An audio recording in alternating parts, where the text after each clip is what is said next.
position on possibly drilling state parks, and if they do, how that may work and where the monies may go? Okay, I crafted that bill. That bill went in my committee, and it was a bill that was an ugly bill. I sub-billed it, and a sub-bill means I gutted the whole thing and put my own version in the whole process. And in that bill, we are allowed the leasing and drilling on state lands. And the process, we have a leasing board with specialists like geologists and naturalists and people on that board who we will dictate where those wells are drilled and how they're drilled on certain times of the year.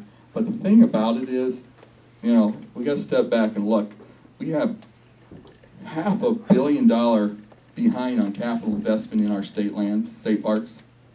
You know, we're on the verge, if we don't put something back in our state parks and work with those parks, we're going to end up having to close them.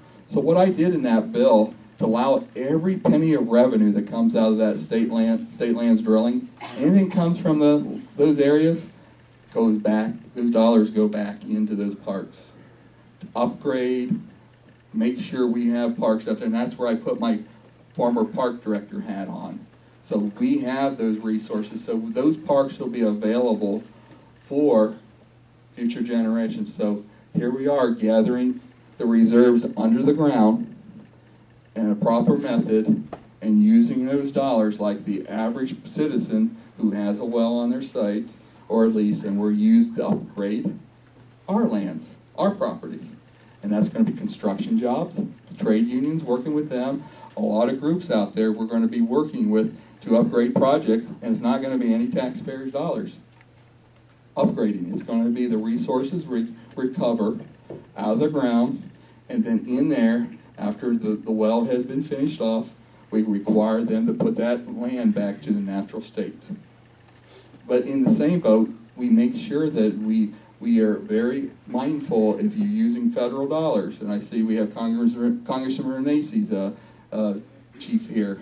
And the thing about it is, if it's federal dollars, we stay away from the drilling process because we use federal dollars and we don't want to have to try to mitigate ourselves and pay back to federal government. So when someone says, well, you're going to drill on Lake Erie, how's it going to be possible to drill on Lake Erie when the state of Ohio has used so much money to upgrade the shores with federal dollars? So it'd be billions we'd have to pay back. So the lake is it's safe. You know, we do not drill on the lake.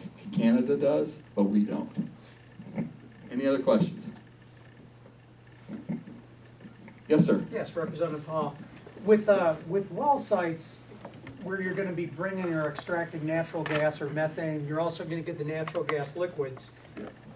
The natural gas itself can be piped away, correct? Yes. What about the natural gas liquids? You're going to have a first shipping, but there are going to be. I've already talked to some of the pipeline companies that already have lines through here. They may change over and use that as a production to move their liquids also. They may do a dual purpose of natural gas and the wet gas. The oils will have to be either shipped out or shipped to a refinery by rail or with tanker truck or barge. But you will probably hear a little bit more about potentially some new pipelines in the area. Not this area, but probably wherever the new refinery is going to be and the new cracker plant, you'll probably see a lot of that. And that's probably going to be in eastern Ohio or in the line of Pennsylvania or West Virginia, but it'll be in that region.